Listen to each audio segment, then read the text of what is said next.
नमस्कार दोस्तों, आप सभी को डिफेंस पिक के एक और नए वीडियो में स्वागत है। तो दोस्तों, कल के दिन एक काफी इंपॉर्टेंट न्यूज निकल के सामने आया था चाइना की तरफ से,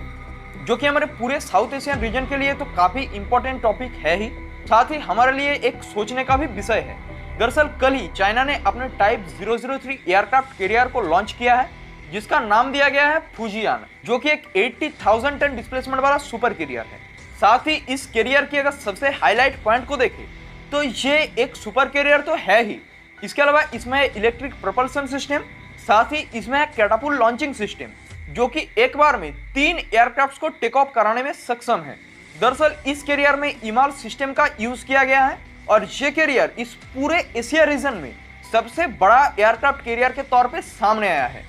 चाइनीज नेवी की अगर बात करें तो चाइनीज नेवी 2030 तक 5 कैरियर्स को इंडक्ट कराना चाहता है, जिसमें 2 कैरियर्स तो टाइप 001 और 002 ऑपरेशनल है ही, और ये 003 अगले 2 साल में ही ऑपरेशनल हो जाएगा।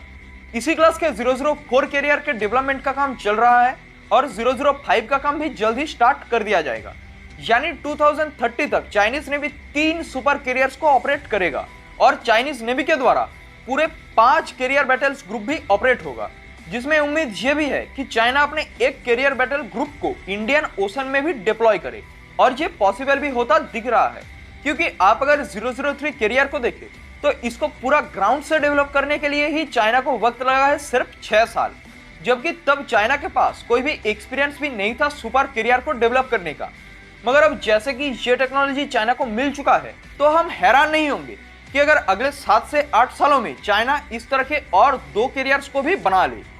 इस कैरियर की पावर का अंदाजा आप इसी बात से लगा पाएंगे कि ये कैरियर एक ही वक्त में 50 to 60 एयरक्राफ्ट्स को कैरी कर सकता है, और इसमें भी चाइनीज नेवी ऑपरेट करेगा J-31 जैसे सो कॉल्ड स्टील्थ एयरक्राफ्ट को। एक बार के लिए ही सही, आप अगर क्वालिटी की बात छोड़ भी दे तो क्वांटिटी के मामले में ये नंबर काफी ह्यूज है। और सबसे अहम बात, चाइना इस कैरियर से अपने KJ-600 एवैक्स को भी ऑपरेट करेगा, जो भी एक एडवांटेज दे देता है चाइना को हमारे इंडियन कैरियर्स के ऊपर, जो कि एक काफी बड़ा थ्रेट है इंडिया के लिए।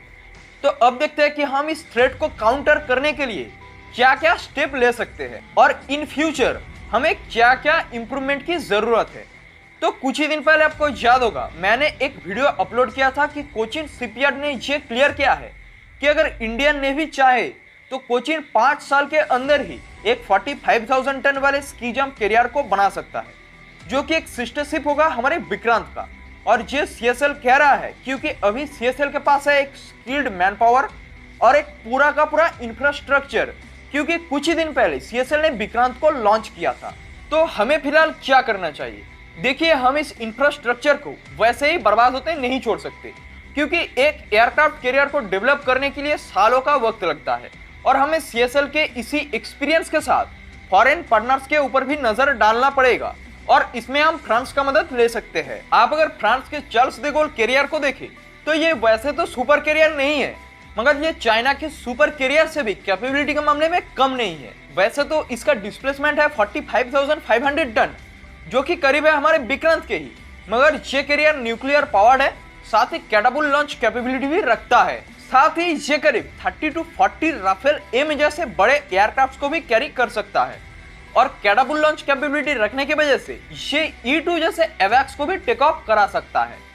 तो हमें फ्रांस के साथ इस बात को लेके आगे बढ़ सकते हैं, और हम जॉइंटली विशाल को डेवलप कर सकते हैं चार्ल्स डे गोल की टेक्नोलॉजी के बेस पे, और ये कुछ हद तक पॉसिबल भी दिखता है, क्योंकि इंडियन एयरफोर्स MMRCA के तहत एक अच्छे खासे नंबर पे राफेल को खरीदने को सोच रहा है। साथ ही फ्रांस अपने इंजन के टेक्नोलॉजी को भी शेयर करने को राजी हो गया है, और हमें सबसे पहले ये देखना पड़ेगा कि हमारी जरूरत क्या है। पिछले करीब 3-4 सालों से सिर्फ इस INS विशाल के ऊपर हवा में ही बातें हो रहा है, मगर नेवी की तरफ से कोई भी स्ट्रॉन्ग स्टेप अभी तक नहीं उठाया गया। हम क्वांटिटी के मामले में चाइना से पीछे ही क्यों ना रह जाए, मगर क्वालिटी के मामले में कोई भी कॉम्प्रोमाइज नहीं होना चाहिए, जो कि हमारे नेवी के पास पहले से ही है, और इन फ्यूचर भी हम इसको स्ट्रिक्टली फॉलो करेंगे। जहां चाइना J-31 और J-15 जैसे कॉपी एयरक्राफ्ट को अपने कैरियर से ऑपरेट करने को सोच रहा है, वही हम FA-18 जैसे प्रूवन टेक्नोलॉजी को ऑपरेट करने का सोच रखते हैं। और अगर चाइनीज इक्विपमेंट्स की क्वालिटी की बात करें तो कुछ ही दिन पहले चाइनीज नेवी के टाइप 002 कैरियर के डेक पे एक बड़ा क्रैक देखा गया था, जिसके वजह से इस कैरियर को चाइनीज नेवी को एक लॉन्ग मेंटेनेंस पे भेजना पड़ा। इसके अलावा भी हमें इस बात के ऊपर जोर देना जरूरी है कि चाहे आईएनएस विशाल एक 45,000 टन वाला ही कैरियर क्यों ना हो, मगर एक न्यूक्लियर पावर्ड और कैटापुल लॉन्च कैरियर होना जरूरी है, जिससे हम चाइनीज नेवी को क्वालिटी के मामले में सरपास कर सके। और हमें फिलहाल तो जो लाना सबसे जरूरी है वो है सीरियसनेस, क्योंकि हम अगर एक न्यूक्लियर पावर्ड कैरियर को डेवलप करने जाए तो हमें सबसे पहले डेवलप करना पड़ेगा इसके न्यूक्लियर प्रोपल्शन सिस्टम को, जिसे डेवलप करने के लिए ही करीब 2 साल का वक्त लग जाएगा। तो नेवी को जल्द से जल्द इस कैरियर के इंपॉर्टेंस को समझ के प्रोपल्शन सिस्टम के ऊपर ही सही मगर काम शुरू कर देना चाहिए। आपका इस चीज के ऊपर क्या ख्याल है कि क्या इंडिया फ्रांस के साथ आईएनएस विशाल को डेवलप कर सकता है? कमेंट में अपना ओपिनियन बताइए। इसी अपडेट के साथ हम इस वीडियो को यहीं पे खत्म करते हैं। अगर वीडियो पसंद आए तो लाइक और चैनल को सब्सक्राइब करें, साथ ही कमेंट बॉक्स में जय हिंद जरूर लिखें। स्वस्थ रहिए, जय हिंद।